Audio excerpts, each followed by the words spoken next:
Hi there, parent. Have you ever heard these two words? I'm bored. What did you do? We usually rush to fill that void with activities, screens, or even more lessons, right? But what if I showed you that boredom isn't the enemy? Could it be your kid's roadmap to unlocking their superpower? You know, that one thing they're truly meant to excel at and love doing? And once we understand what that is, we can use it for anything. Having taught children languages for more than 10 years, I saw parents struggle with children's addiction to entertainment and overstimulation. Once I realized the solution, it changed the relationship with my own daughter. Welcome back to the channel. I'm Bill. And I'm Selena. And we are Raised in Thailand. There's nothing to do.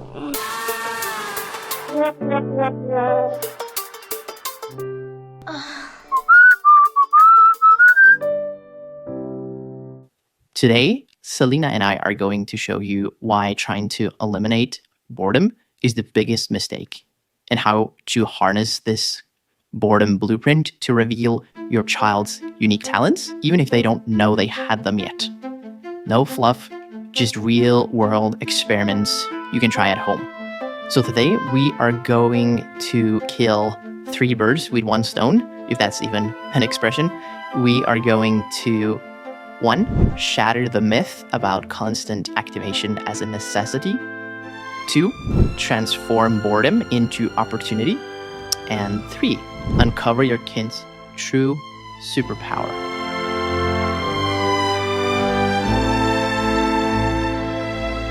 All right, in the next couple of minutes, you're not just going to learn about boredom experiments. You're going to discover 2 shockingly simple ways to uncover your kids' hidden talents. We're talking about a method so effective, one of them can reveal a genuine superpower in under 20 minutes. And here's the real kicker. It doesn't involve any special toys or complex classes. In fact, it leverages something you probably try to avoid. For our first experiment in decoding the boredom blueprint, we call this the empty room protocol. But don't let the name fool you, because what happens inside the empty room is anything but empty of potential. And it might just be the most surprising 20 minutes of your parenting week. Okay, now, I'm not actually locking her in. Think of it as a controlled, isolation for the sake of scientific discovery. And, of course, with a added bonus that I can hear myself think. So that's a win-win, right? But the goal is to remove all the usual distractions. So there are no screens, no specific toys, just space. Phase 1, the whine and wander. This is where the initial frustration sets in. It's totally normal.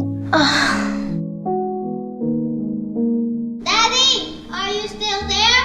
Open, or I will tell Mommy that you walked in with shoes yesterday. Again? We know that they're all programmed for external stimulation, right? Phase 2, the pivot point. This is where the magic begins.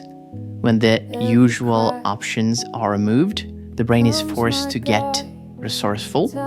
They start scanning their environment for anything that might spark an idea. And often it's the simplest things that gets the ball rolling.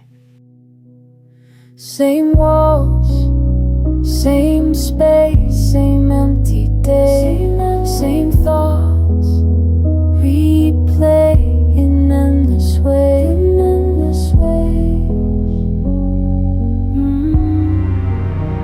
Nothing changes.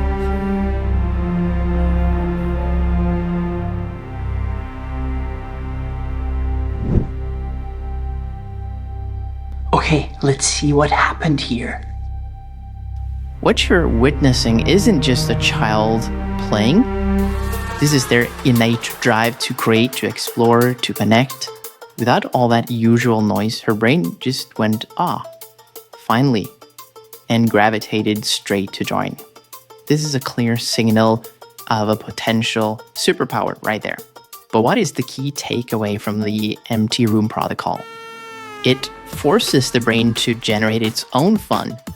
It allows a child's natural talents, whether it's building, drawing, imagining, or even organizing, to finally come to the surface.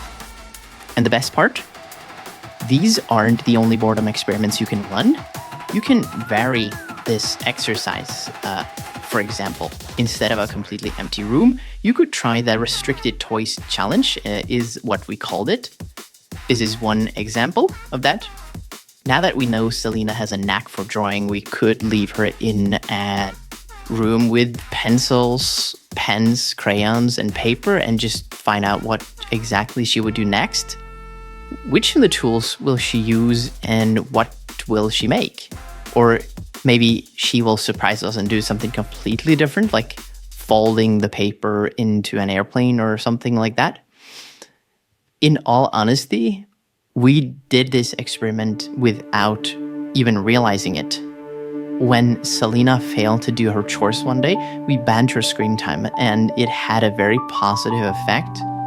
We discovered one of Selina's biggest talents, which is drawing. She would always have everything she needed lying around, but with the screen out of the way, she finally chose to dove in. I would say it revealed a deeper superpower, a love for narrative and exploration through drawing.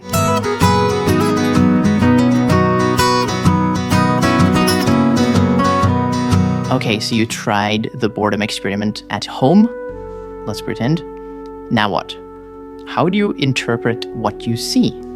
This is where my decade of teaching kids really comes in handy. It's about looking beyond the surface. For those of you who are new here, my name is Bill. I run the Raised in Thailand channel with my daughter Selina. Our goal is to help parents like you navigate the sometimes confusing world of language learning for kids.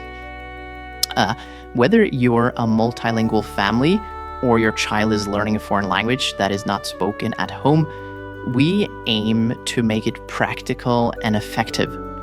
I've taught both Norwegian and English to kids for over a decade, and Selina herself is trilingual with Thai, Norwegian, and English, and now she's learning Spanish as her fourth language.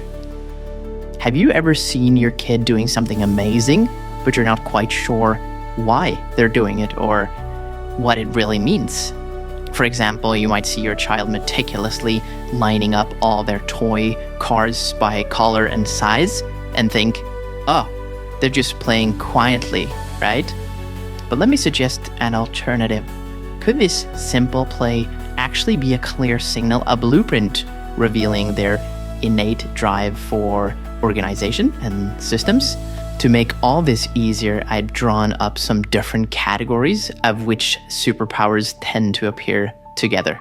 Let's say your child started drawing, like Selina. Is it just a drawing, or is she a natural storyteller? Do their pictures always tell a story? Are they narrating as they draw? This could be a superpower for creative writing or drama. Another variation is the detailed-oriented observer. Do they obsess over tiny elements? This points to an eye for precision, a scientific mind, or perhaps your kid's a future architect. I will do a few more categories here, but in the description there be a sheet that you can download from the resource library. It'll show you even more of these categories and more instructions on how to identify them. Then we have the emotional expressor. Do they use art to work through emotions? This signals high emotional intelligence, empathy, or perhaps a future in expressive arts. The superpower isn't just the activity, it's the underlying drive behind it. So that's what you need to look at. The why they're doing it. Selina's drawing isn't just lines on a paper. It's her way of creating worlds, telling stories, and expressing herself. And once we saw that, it changed everything.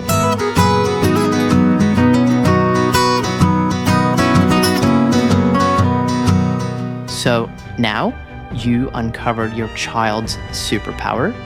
But now you might be thinking, great, but how on earth does that help them learn French or Mandarin or even just improve their English? Many parents hit the wall trying to make language learning fun, often resorting to flashcards or apps that just don't work. But what if the key isn't more memorization but less?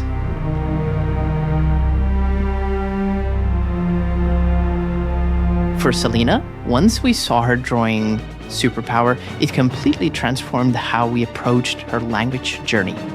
Suddenly, learning a new language wasn't a separate, isolated task. It became a natural extension of her joy and passion. We started talking about her drawings in Norwegian, finding Spanish drawing tutorials.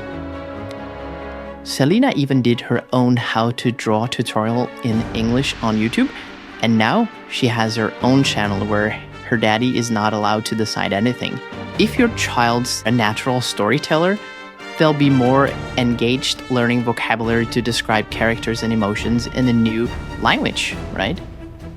You're not forcing language, you're simply giving them the words they need to pursue what they already love. This is the core of natural language acquisition, connecting new words to deep personal meaning and intrinsic motivation. It's leveraging their existing drive to fuel a new skill. Boredom isn't bad. It's actually how Selena gets her best ideas, or some of them. Especially for new ways to annoy Daddy. If you're not sure how to get your kid away from the screen, or perhaps you need to clearly see how the screen impacts your child, you should watch this video next. Based in Thailand, here's a YouTube channel for parents with language learning children. If you wanna learn more, subscribe to Raised in Thailand. The channel that you love is Raised in Thailand. It's getting dark.